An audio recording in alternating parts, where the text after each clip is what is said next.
Muscle imbalances are things we all have. We are all born with them or all start with them by the time we start our fitness journeys. But all you see nowadays is people at the top with perfect symmetry, but you don't realize the amount of hours they've had to work on getting that symmetry. So in this video, we are going to talk about the strategies that I have learned to improve these muscle imbalances that will take your physique to the next level. What is good, guys? My name is Rory Gissing, and if you're new to the channel, you may not have realized that I have been suffering some pretty bad muscle imbalances ever since I snapped my bicep. So of course, I'm going to talk about all the strategies that I've had to implement to bring up that weaker side to match my stronger side. Muscle imbalances can occur from numerous different situations. One of them, of course, is being injured, but the most common one is probably just being simply left or right-handed. Some of the exercises I'm going to suggest may simply be common sense because, swapping out barbells for dumbbells when it comes to bicep curls kind of makes sense that you're going to be concentrating on both arms equally and not have your stronger arm take over the movement.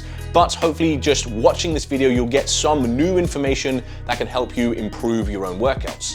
So starting off with just the workout strategy, instead of doing everything with bilateral movements, which is using both arms or both legs, I'll highly recommend implementing a lot of unilateral movements, so using just a single limb at a time to do your workouts. Now, I'm not saying everything has to be unilateral, but swapping in most movements that you can into unilateral movements is going to improve your asymmetries. And that'll simply come down to your dominant side, your stronger side, can do more work than your weaker side, and you don't even realize it. So think about doing a leg press where it's just a stationary movement. You can have your dominant leg put more work into the movement than your weaker leg. So therefore, your asymmetry between your legs is probably still going to, well, the chances of it improving is pretty slim.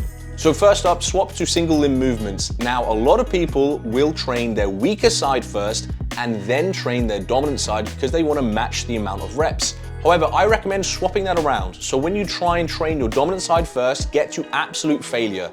Now, when you train your weaker side, you probably have 1 or 2 reps that you can't complete compared to your strong side.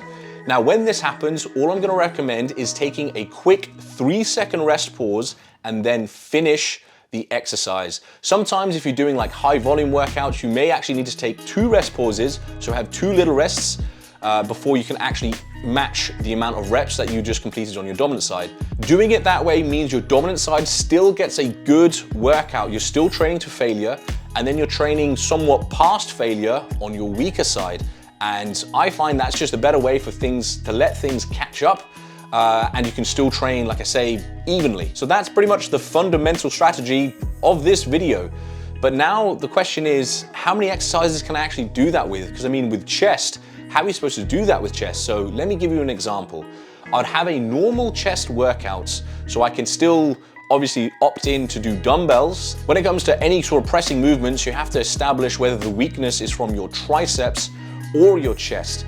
If it is in fact from your chest, then I would finish on doing single arm flies. And that's when I can implement the unilateral movements and train one arm at a time with a very isolated movement and make sure that that one side catches up.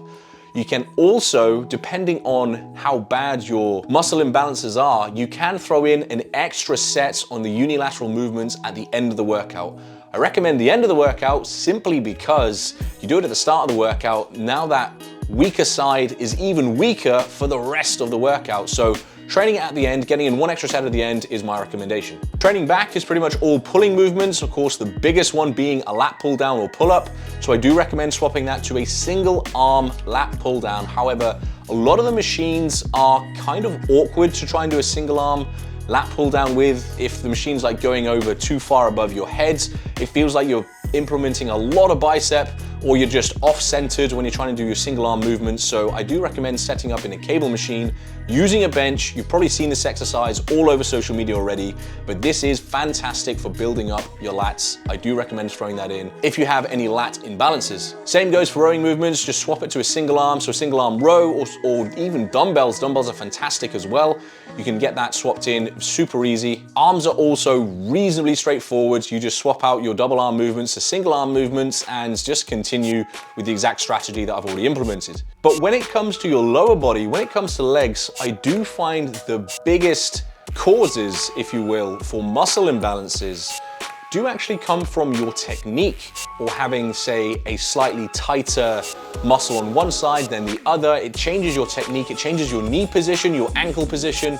Things can change that way, and just having a couple of years of training with slightly different techniques, all of a sudden you'll have muscle imbalances. So when it comes to lower body muscle imbalances, I do recommend actually getting some deep tissue massages, see a physiotherapist, see if there's any sort of issues or injuries going on in your legs, and then fix your form first. Now that can go to pretty much all exercises. Bicep curls are bicep curls, and tricep extensions, you know, it's so isolated, it's very hard to actually get your forming correct with those movements. But anything that's a compound movement, such as a lat pull down or a squat, for example, then yeah, your form could be one of the biggest reasons that you're getting your muscle imbalances in the first place. And then once your form is fixed, we can then go back and do some more unilateral movements, such as single leg extensions, leg curls, even single leg press are all fantastic movements. Does have to be said though, the split squat is probably the most disgusting exercise you have out there, but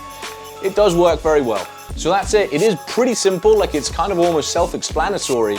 But I just thought I'd make this video for anyone else who's struggling with the muscle imbalances. If you have any questions about it, you can just drop a comment below to see if I have a more specific, direct answer to your specific muscle imbalances. But the majority of the time is you just have to put the work in and just build up your weaker side to match your dominant side. That is everything for this video. I hope you've learned something new that you can implement into your own workouts and chase your next level physique.